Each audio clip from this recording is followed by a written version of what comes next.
Sini bakal menjelaskan dongeng adalah cerita yang tidak benar-benar terjadi dan tidak dapat dibuktikan kebenarannya. Karena dongeng adalah sebuah cerita fantasi yang berisi khayalan, meskipun hanya bersifat khayalan tetapi mengandung pesan moral. Adapun unsur-unsur dongeng, unsur dongeng ini yaitu unsur intrinsik sastra adalah unsur-unsur yang membangun suatu karya sastra seperti tema, amanat, alur, tokoh, adapatan. Sebelum itu, pertemuan kemarin kita juga ada bahas teks fabel. Di dalam teks fabel juga sudah dijelaskan apa itu tema, apa itu amanat, apa itu alur, tokoh, adapatan. Siapa yang masih ingat? Apa itu tema? Bu? Senja? Tema itu ide pokok teks. Ya, betul. Kalau yang amanatnya? Ya, betul. Alurnya? Jalan cerita. Ya. Tokoh atau penokohannya? Betul. Yang terakhir latarnya adalah?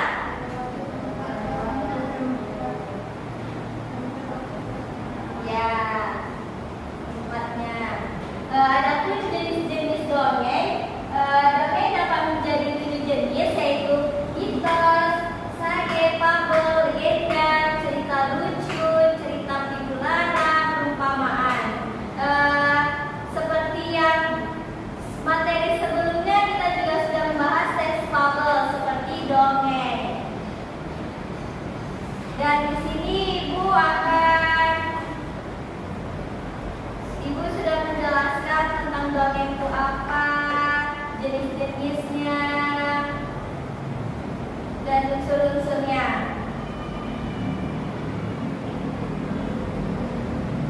Oke, jadi kata dulu.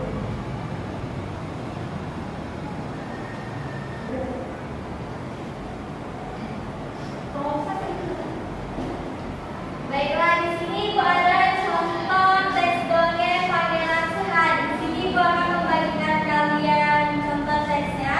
Nanti ada pertanyaan yang Ibu tanyakan kepada kalian.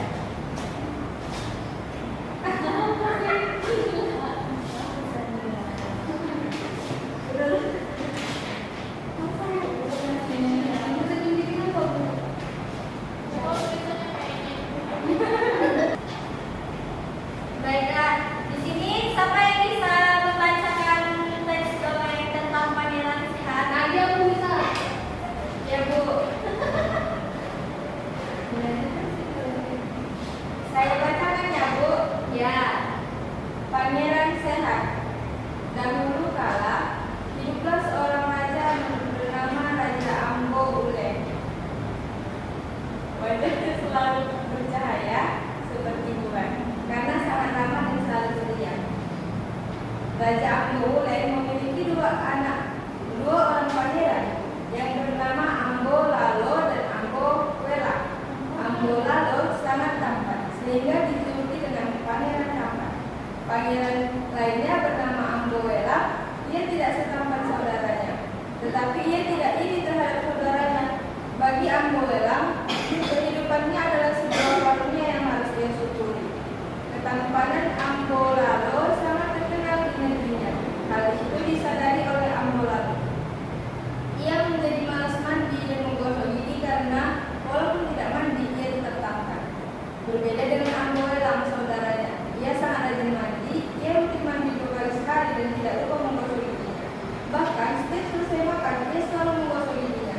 Siapapun yang berkata dengannya akan merasa senang karena badannya nafasnya harum. Kebiasaan malas mandi dan menggosok gigi Ambo Lalo semakin menjadi. Ambo Wela selalu mengingatkan saudaranya untuk rajin membersihkan diri, tetapi selalu diabaikan. Ia justru mengejek Ambo Wela. Sudahlah Ambo Wela, saudaraku, tak perlu menasihatiku karena tetaplah aku yang paling tampan. Sedangkan kau mandi terus-terusan tetapi tidak berubah. Tampan. Hahaha. Lama kelamaan tubuh Ambo Lalo menjadi bau dan gatal. Giginya menguning serta nafasnya pun menjadi bau busuk. Orang-orang merasa tidak nyaman bila berdekatan dengannya. Ambo Lalo pun jatuh sakit. Tabib kerajaan pun mengobatinya, sang tabib mengobati sampai sembuh dan berpesan, jika ingin sehat, maka rajin-rajinlah mencuci tangan, mandi dan menggosok gigi, karena kuman-kuman tidak akan menempel pada tubuh. Ambo lalu mengikuti saran sang tabib. Badannya semakin segar dan giginya tidak sakit lagi. Ia meminta maaf kepada Ambo Elang karena mengabaikan nasihatnya. Dia berjanji akan merawat tubuhnya sebagai rasa syukur terhadap Allah, Tuhan yang telah menciptakannya. Oke, terima kasih Nadia. Sudah disimak kan semuanya? Sudah. Sudah menyimak? Sudah, Bu. Jadi Ibu ada pertanyaan nih. Siapa yang bisa menjawabnya? Apa pertanyaannya? Pertanyaannya dari sebaliknya boleh dilihat anak-anak. Pertanyaan yang pertama, siapa yang mau ini? Saya, Bu. Baik, Sania. Pertanyaan yang pertama itu, siapakah tokoh dalam dongeng tersebut? Tokohnya itu ada si Raja Ambo Ule. Yang kedua yaitu siapa? Naditya.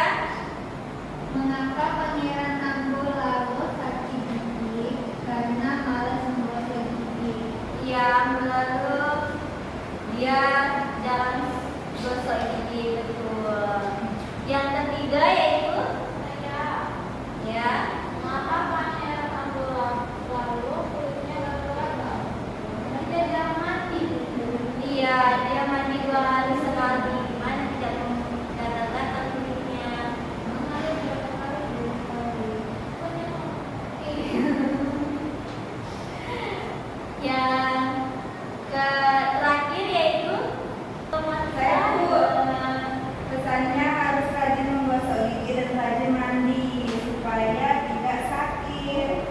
oh ya, betul itu.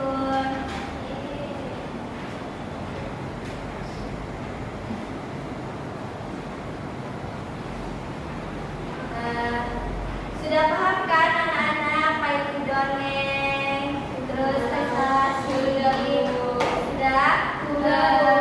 Tadi kan Ibu teks narasi tentang dongeng Pangeran Sehat. Sekarang Ibu ada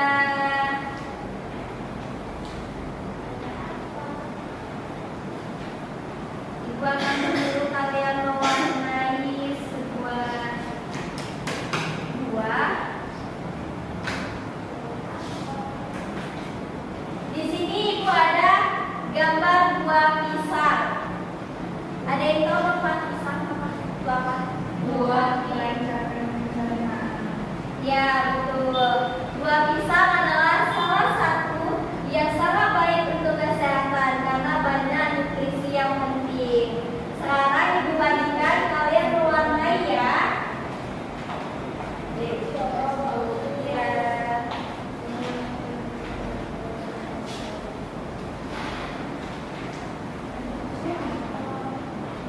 Warnainya terserah mau pakai apa.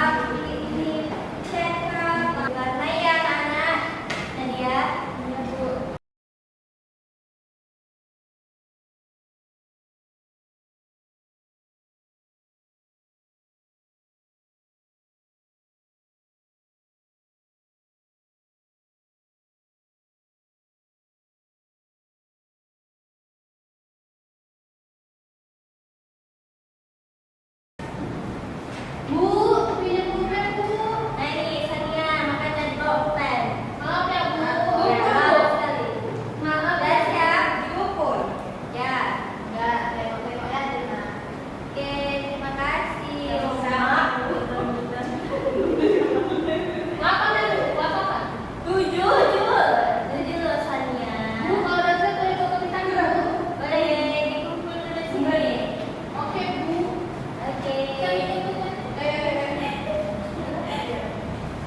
Sudah?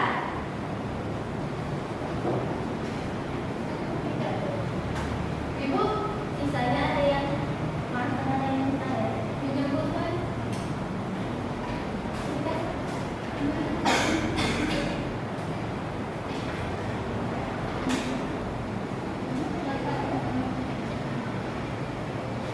Ada yang mau sudah ada? Ada. Bisa sampai dia dekat deh.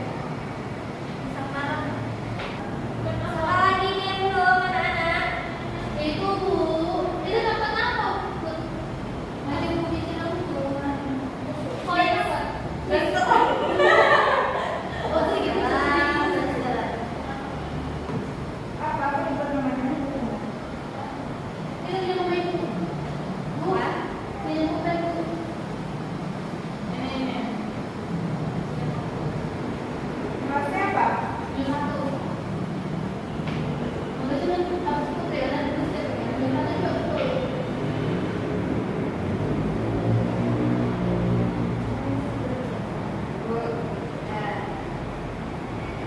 Dan semua ini sudah semua ini kan anak-anak? Bu, ada yang mau ditanyakan ya? Apa itu Ibu?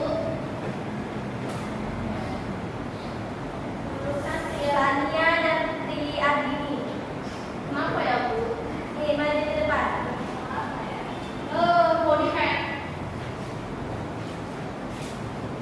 Coba kamu jelaskan mereka ini bisa apa? Baik, baik teman-teman, saya di sini akan menjelaskan kenapa pisangnya warna merah. Karena ini namanya pisang merah raksasa.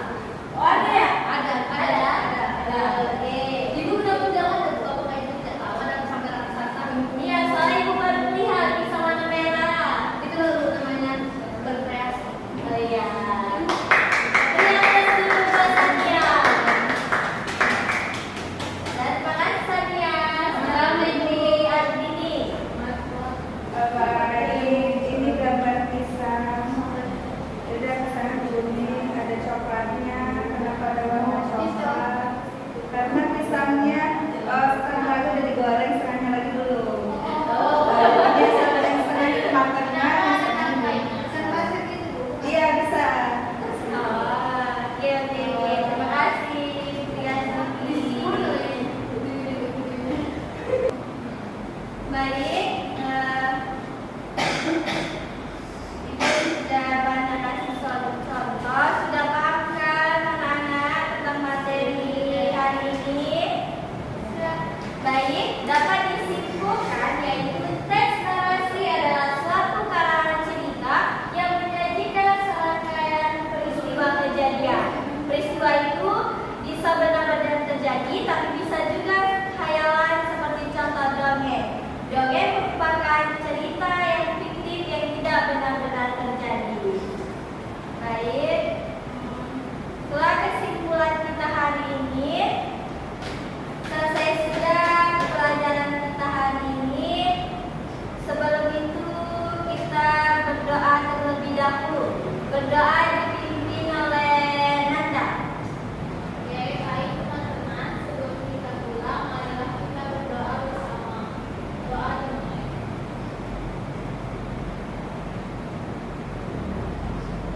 Doa selesai. Baik, terima kasih. Semoga materi hari ini bisa bermanfaat bagi kita semua. Semoga kita sehat selalu ya anak-anak. Amin, Bu. Terima kasih ya. Sama-sama, Bu. Dadah. Dadah, Bu.